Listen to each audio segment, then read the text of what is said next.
성령의 기름은 병든 자를 치료하고 미련한 자에게 지혜를 주고 하나님의 큰 복을 받게 하는 기름입니다. 우리가 이 기름으로 우리의 몸과 마음을 가득 채우면 우리 자신이 보물덩어리가 되게 됩니다. 이런 보물이 있는 곳에는 전쟁이 일어나지 않습니다. 이런 보물이 있는 곳에는 재앙도 일어나지 않습니다. 악한 자가 손도 대지 못합니다. 북한이 핵무기 가지고 까불지도 못합니다. 기도하면 즉시 응답됩니다. 이 성령이 충만한 사람, 말씀의 보물, 성령의 보물을 가진 사람은 하늘을 여는 기도를 할 수 있는 능력이 있습니다. 하나님의 세미한 음성을 들을 수 있는 능력이 있습니다. 우리가 하나님의 세미한 음성을 듣고 하늘문만 열 수 있다면 최고로 복받는 나라, 최고로 복받는 민족이 될 수 있습니다. 오늘 첫 번째로 보면 이스라엘에 이 성령의 영감을 가진 사람이 있었다는 것입니다. 이스라엘을 아방이 다스릴 때에는 이스라엘 백성들의 신앙이 극도로 타락했을 때입니다. 왜냐하면 아방과 왕비 이세벨이 그냥 금송아지만 부족해가지고 바알신 아세라신을 적극적으로 국민들에게 홍보하고 강요하고, 그리고 하나님을 믿는 사람들은 잡아다가 다 죽였습니다. 그때 엘리야 선지자는 자기 혼자 남은 줄 알고 자기도 죽이려고 한다는 소리를 듣고 하나님 그냥 죽여주세요. 이스라엘이 망하든지 말든지 저까지 죽여주세요. 그런 기도를 드립니다. 그때 하나님께서는 이스라엘에게는 바알에게 무릎 꿇지 않은 사람 7,000명이 있다고 말씀하셨습니다. 그때 이 엘리야의 제자가 될 엘리사는 소 20마리를 가지고 농사를 짓는 아주 청년 실업가였습니다. 엘리사는 자기 소를 가지고 열심히 밭을 갈고 있는데 엘리야가 나타나더니 자기 겉옷을 던졌습니다. 엘리사는 그것이 무슨 의미인지 알았습니다. 네가 하고 있는 일 다 포기하고 내 종이 되라, 말씀의 종이 되라, 그런 뜻이었습니다. 그래서 엘리사는 소 한 마리 잡아가지고 동네 사람들 잔치 다 하고 소도 남주고 밭도 남주고 집도 남주고 알거지가 되어서 엘리야의 몸종이 되었습니다. 그 당시 세상은 사치와 방탕이 넘치고 모든 사람들이 탐욕에 차가지고 왕부터 어떻게 하면 남의 땅을 뺏을까, 남의 집을 뺏을까, 그것만 연구하는 때였습니다. 근데 엘리사는 자기가 가지고 있는 그 20마리의 소, 그 넓은 밭, 집 전부 다 남 다 주고 그냥 엘리야의 종이 되어서 엘리야에게 말씀을 배우고 기도를 배우려고 했습니다. 근데 어느 날 하나님은 엘리야를 하늘로 데리고 간다는 겁니다. 엘리사는 엘리야로부터 하나도 못 배웠습니다. 하늘이 열고 닫히고 비가 오고 안 오고 불이 떨어지고 병든 자가 살아나고 이런 거 하나도 못 배웠습니다. 그런데 하나님께서는 엘리야를 은퇴시키겠다는 겁니다. 하늘로 데리고 가가지고 강제로 은퇴시키겠다는 겁니다. 엘리사는 자기는 돈도 하나도 없죠. 능력은 하나도 못 배웠죠. 그러니까 엘리야를 못 보낸다고 졸졸졸졸 따라다니고 있습니다. 하나님은 엘리야 보고 올라오라고 그러는데 엘리사는 자꾸 안 떨어지는 거예요. 그래서 엘리야가 할 수 없어서 엘리사에게 묻습니다. 어떻게 하면 네가 나를 좀 놓아줄 수 있겠느냐. 그러니까 엘리사가 생각하더니 당신의 갑절의 영감을 주십시오. 세상은 갑절이나 살기 어려워졌습니다. 세상은 갑절이나 악해졌습니다. 당신의 능력에 배가 없으면 난 못 삽니다. 그 말 하는 동안 갑자기 막 불이 떨어지면서 엘리야가 딱 피하는 동안에 회리바람이 불말과 불병거로 엘리야를 태워가지고 하늘로 막 올라가는 것입니다. 그때 엘리야의 산은 하늘 향하여 막 소리를 지릅니다. 나의 아버지여, 나의 아버지여, 이스라엘의 마병과 병거여, 이스라엘은 이제 망했습니다. 나에게 능력도 주지 않고 영감도 주지 않고 그냥 떠나버리니까 우리 이스라엘은 망했습니다. 그리고 엘리사는 쏘았다는 생각이 드는 거예요. 하나님과 엘리야에게 쏘았다. 그래서 너무 화가 나가지고 자기 옷을 막 푹 찢어버렸습니다. 그러니까 보니까 엘리사가 자기 겉옷을 떨어뜨려 놓고 올라간 겁니다. 그래서 그 겉옷을 가지고 요단강에 분풀이를 합니다. 엘리야의 하나님 도대체 어디 계십니까? 딱 때리니까 요단강이 쫙 갈라지는 겁니다. 엘리야의 영감은 엘리사에게 넘어왔습니다. 근데 엘리사는 성령의 영감이 뭐 왔다 해서 뭐 달라진 것도 없고 돈도 없어요. 아무것도 없어요.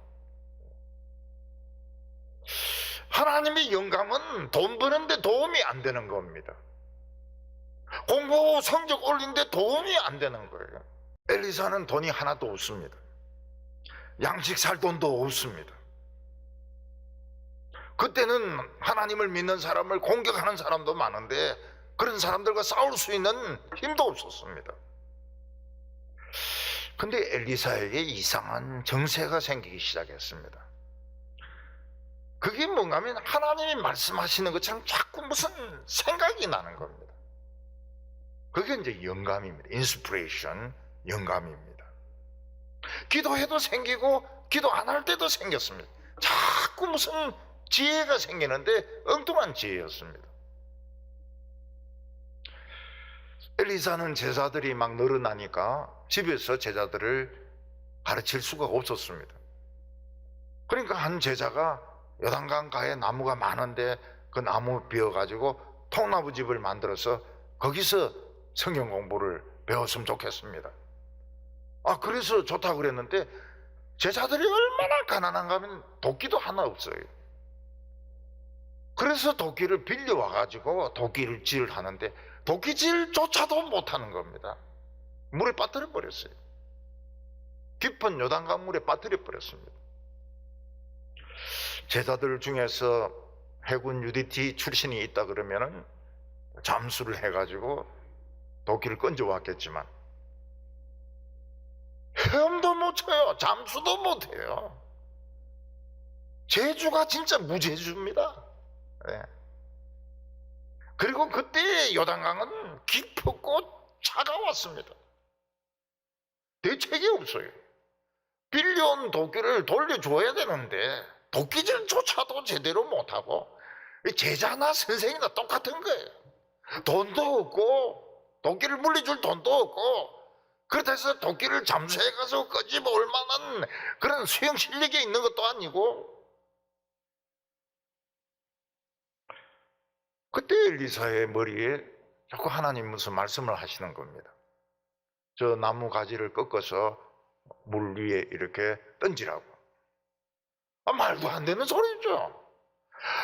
아니 도끼가 빠졌는데 나무 가지를 꺾어가 던지면 그게 뭐 무슨 소용이 있습니까? 근데 엘리사는 트라이를 해봅니다. 자기 머릿속에 생각난 것이 하나님 말씀하신 거라고 믿고 트라이를 해봅니다. 그래서 도끼가 빠진 곳에 나무 가지를 던지니까 도끼가 또 올라오는 거예요. 이거는 뭐 말도 안 되고 이거는 뭐 엉터리 중에 엉터리고, 근데 사실인 겁니다. 사실이에요. 엘리사는 하나님의 음성을 들을 수 있었지만은 현실은 도움이 되지 않았습니다. 그거 가지고 돈 생기거나 그거 가지고 뭐 할 수 있는 것은 없었습니다. 근데 어려움이 채했을 때 이상하게 지혜가 생기는 거예요. 그 지혜대로 한번 시도를 해보니까 되는 겁니다. 말도 안 되는 게 되는 거예요. 얼마 있지 않아서 이스라엘과 모압 사이에 전쟁이 일어나게 됩니다. 이스라엘 왕, 유다 왕, 에돔 왕 세 왕이 연합해가지고 모압을 기습으로 공격하려고 사해 남쪽으로 내려갑니다. 근데 거기는 7일을 행군했지만은 물이 없어요. 물이 다 떨어졌습니다. 그러니까 유다와 이스라엘과 에돔 군대에는 전쟁도 하기 전에 목이 말라서 죽을 지경, 전멸할 지경입니다. 벌써 이스라엘 왕은 불평을 합니다. 아, 여호와가 우리를 죽이려고 일로 데리고 오셨다고. 그러니까 유다 왕은 신앙이 좀 있어요. 아, 그런 소리 하지 마세요. 지금이라도 우리 하나님의 말씀을 한번 들어봅시다. 오늘 여기 가까운 데 어떻게 하나님 말씀을 전할 수 있는 그런 선지자가 없는가? 그러니까 엘리야의 몸종이었던 엘리사가 여기 가까운 데 있는데 시원찮은 사람입니다. 그 선지자 보고 시원찮다는 그런 소리 하지 마라. 응? 모시고 오라고. 그 엘리사가 이제 오니까 우리가 지금 이런 오도 가도 못하는 형편에 처하게 되는데 좀 기도 좀 해달라고. 그래서 엘리사가 기도하려는데 시끄러워서 기도가 안 되는 겁니다. 뭐 소리 지르고 뭐 광치고 막 명령을 내리고 군인들이 막 말 타고 왔다 갔다 하고 도저히 기도가 안 되는 거예요. 그래서 검은고 타는 사람 불러가지고 음악을 연주하게 하니까 잡음이 좀 덜 들려요. 그래서 하나님 앞에 이렇게 이 병사들이 다 죽는다고 하는데 어떻게 하면 좋습니까? 이러니까 또 엉뚱한 생각이 드는 겁니다. 그게 뭔가 하면 골짜기에 구덩이를 많이 파라는 거예요. 지금 골짜기는 비가 안 온 지 오래돼 가지고 전부 다 안에까지 다 말라 있습니다. 그런 소리 하면 왕들이 다 비웃습니다. 그런데 엘리사는 자기에게 떠오른 그 지혜를 전달합니다. 이 계곡에 구덩이를 많이 파세요. 한 10,000개 정도 파세요. 그러니까 이스라엘 왕은 그거 말도 안 되는 그런 무식한 소리를 하고 있냐고. 당신이 기도를 제대로 하긴 했냐고. 근데 유다 왕은 어떻게 합니까? 선지자에게 그런 소리 하지 말라고. 그냥 순종하자고. 그래서 병사들에게 구덩이를 파라고. 10,000개 정도. 막 병사들이 파면서도 왜 이런 미친 짓 하는지 모르겠어. 왕도 미치고 우리도 미친 거야. 수만 개의 구덩이를 팠습니다. 그리고 아침에 자고 일어나니까 어떻게 됩니까? 어디서 흘러온지 알 수가 없어요. 깨끗한 샘물이 흘러와가지고 구덩이마다 한 10,000개 되는 구덩이에 전부 물이 가득 찬 겁니다. 그 병사들도 먹고 말도 먹고 사람들도 먹고 그래서 그들은 다 살게 되었습니다. 이 영감이란 게 무엇입니까? 하나님이 주시는 지혜인데 말도 안 되는 소리예요. 말도 안 되는 소리. 근데 try 말이 안 돼도 한번 해보니까 기적이 일어나는 거예요. 너무 이성 가지고 따지는 사람은 이거 못해요. 왜냐하면 이성적으로는 하나도 말도 안 되는 겁니다. 미친 짓입니다. 근데 무조건 믿는 사람에게는 그냥 시도를 해보는 사람인데는 길이 열리는 거예요. 길이 열리는 거예요. 오늘 두 번째 보면 그때 갑자기 환란이 닥친 어느 가정이 있습니다. 이때 온 이스라엘 백성들은 성공에 미쳐 있었습니다. 바알을 섬기고 아세라를 섬기더라도 성공만 하면 이거는 최고다. 이런 사상이 지배를 하고 있었습니다. 그런 사회 분위기 가운데서 가난하지만 하나님만 열심히 섬기는 부부가 있었습니다. 그들은 아이들도 신앙으로 키웠습니다. 그리고 남편은 너무너무 하나님을 사랑한 나머지 농사도 때리치우고 나 하나님의 선지자가 되려고 한다. 그래서 선지자 제자가 되었습니다. 근데 이 사람은 몸이 안 좋아요. 건강이 원래 약골입니다. 약골인 사람이 막 금식을 하고 철야 기도를 하고 막 이러니까 병이 깊어져 가지고 죽어버렸어요. 뭐 약을 사가지고 와서 먹고 이랬는데도 죽어버렸어요. 부인은 남편이 건강해지도록 기도했는데 하나님은 그 기도 안 들어주시고 남편이 죽어버렸습니다. 집엔 돈이 하나도 없어요. 그리고 집도 자기 집이 아닙니다. 어떻게 살아야 됩니까? 어떻게 사는 것은 문제도 아니에요. 그 빚을 준 사람들이 몰려와가지고 집에 얼마 없는 뭐 솥이나 주전자나 뭐 이런 거 다 가져가 버리는 겁니다. 의자 같은 거 다 가져가 버리는 겁니다. 그리고 그게 끝이 아닙니다. 집주인은 와가지고 집세가 밀렸으니까 이 집에서 나가라고 이야기합니다. 그리고 또 다른 빚을 준 사람은 와가지고 뭐라고 말합니까? 우리가 손해를 너무 많이 보니까 애들 둘을 데리고 와서 종으로 팔아가지고 돈을 보충을 해야 되겠다는 겁니다. 아니, 세상에 망해도 이렇게 망하는 수가 있습니까? 남편이 돌아가신 것만 해도 억울한데, 예? 빚을 준 사람들이 와서 막 그릇이란 그릇, 의자, 전부 다 가져가 버리고. 집주인은 집 비우고 나가라 그러죠. 그리고 어떤 빚 준 사람은 애들 둘을 종으로 팔아버리겠다고 하죠.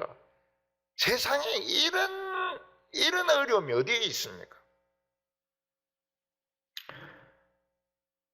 왜 하나님은 이 하나님을 잘 믿는 이 부부에게 이런 어려움을 주십니까? 왜 병든 남편을 고쳐주지 않습니까? 왜 열심히 하나님의 말씀을 배우고 기도하는데 이 사람들을 도와주지 않습니까? 알 수가 없어요. 이 과부는 아무리 생각해도 하나님이 이해가 안 됩니다. 하나님이 없는 것 같고, 하나님이 능력이 없으신 것 같고, 없는 것 같고, 어느 누구도 도와주는 사람도 없어요. 그래서 여인은, 이 과부는 할 수 없어서 엘리사를 찾아갑니다. 자기 남편의 스승이니까요. 엘리사에게 가서 이 딱한 사정을, 정말 우리가 이런 인생에 지금 막다른 골목에 있다 하는 것을 엘리사에게 이야기를 해줍니다. 근데 엘리사의 대답도 냉정합니다. 내가 무슨 돈이 있노? 나 돈 없다. 난 너에게 도와줄 게 하나도 없다고. 내가 너를 위하여 어떻게 하랴? 난 너를 위해서 도와줄 게 하나도 없다는 것입니다. 완전 절망입니다. 선지자마저도 도와줄 게 없다는 거예요. 오늘 세 번째로 보면 마지막으로 하나님의 영감이 떠오르는 것을 볼 수 있습니다. 엘리사는 소도 남주고 밭도 남주고 돈이 하나도 없어요. 이 과부의 아들들이 종으로 팔려가고 먹을 것이 없고 도와줄 길이 없습니다. 내가 너를 위하여 어떻게 할까? 나는 널 도와줄 길이 없다 했을 때 영감이 탁 떠오르는 겁니다. 무슨 생각이 떠오릅니까? 하나님이 이 과부에게 뭐가 있는지 한번 알아나 보자. 그래서 물어봅니다. 과부인데 혹시 너희 집에 있는 게 뭐냐? 사람들이 싹 다 가져갔는데 눈이 멀었는지 기름병 하나는 놓고 갔습니다. 아, 그래? 그때 하나님께서 또 엘리사에게 지혜를 줍니다. 여자에게. 집집마다 다니면서 빈 그릇을 빌려오라. 빈 병, 빈 사발, 빈 다라이, 빈 주전자. 조금 빌리지 말고 빌릴 수 있는 것은 전부 다 빌려오라고 이야기합니다. 말도 안 되는 이야기죠. 빈 그릇 빌려와가 말라고 그럽니까? 빈 그릇 빌려와가지고. 근데 이 과부는 선지자의 말에 절대로 토를 안 답니다. 그냥 알았습니다. 그리고 아들 둘하고 막 옆집에 돌아다니면서 빈 다라이, 빈 병, 빈 주전자, 빈 대접 막 그냥 있는 대로 다 빌려옵니다. 그래서 온 집안에 빈 그릇 천지고 발을 디딜 데가 없습니다. 빈 병 가지고 뭘 합니까? 빈 그릇 가지고 뭘 합니까? 이 과부는 선지자를 또 찾아갔습니다. 이제 우리 방에 발 디딜 틈이 없습니다. 전부 빈 그릇 빈 병 다 빌려왔습니다. 그랬더니 엘리사가 뭐라고 말합니까? 그 하나 남은 기름병을 부으라는 겁니다. 동네 사람들은 다 순수흥거립니다. 저 여자가 왜 자꾸 빈 그릇을 빌리는 거야? 뭐 누가 밀을 줬나? 보리를 줬나? 아이고 참 별걸 다 보겠네. 막 조롱하는데도 선지자의 말씀에 순종을 했습니다. 딱 한 병 남아있는 그 기름을 부으니까 기름이 다 부어졌죠. 자꾸 나오는 거예요. 자꾸 나와. 그래서 과부는 병에다 붓고 다라이에다 붓고 주전자에 붓고 밥그릇에 붓고 뭐 온데 기름을 다 부었는데 기름이 계속 나오는 겁니다. 애들도 바빠요. 막 그릇 치우고 빈 그릇 갖다 드리고 막 빈병 갖다 드리고 근데 계속 기름이 나오는 겁니다. 기름이 언제 딱 끝납니까? 빈 그릇이 없을 때, 전 그릇에 기름이 가득 찼을 때 병에서 기름이 딱 떨어졌습니다. 엘리야 선지자를 찾아갑니다. 그 병에서 기름이 계속 나와가지고 빈 그릇에 전부 기름이 찼습니다. 그러니까 엘리사 선지자가 뭐라고 말합니까? 그 기름을 팔아가지고 빚을 갚아라. 그 기름을 팔아가지고 생활해라. 애들 교육을 시키라고. 그 기름병에서 나온 기름은 최고의 기름이었습니다. 이 여자는 졸지에 기름 장사가 되었습니다. 그래서 그 좋은 기름을 들고 나가서 파니까 막 날개도 진짜 막 팔리는 겁니다. 그 팔린 돈으로 또 기름사가 또 팔고 기름사가 또 팔고 이 여자는 빚을 다 갚아버리고 애들도 종으로 팔려가지 않고 그리고 그들은 생활하는데 문제가 없게 되었습니다. 성령의 기름을 우리 마음속에 충만히 받도록 오늘 속을 비우시기를 바랍니다. 속을 싹 비워버리세요. 아무 생각이 없는 have no idea. 그 계획 다 쓸데없는 것들입니다. 그 과거의 커리어 아무 소용없어요. 아무 소용없어요. 그냥 완전히 빈속이 돼가지고 채워주소서. 당신의 기름으로 채워주소서. 그러면 북한이 해가지고 못 가봅니다. 우리나라 경제가 그렇게 되지 않습니다. 막 올라갑니다. 막 올라가요. 그래서 올해 한 해 하나님이 주시는 성령의 기름으로 말씀의 보물로 우리도 행복하고 이 민족도 잘 사는 한 해가 되시기를 바랍니다.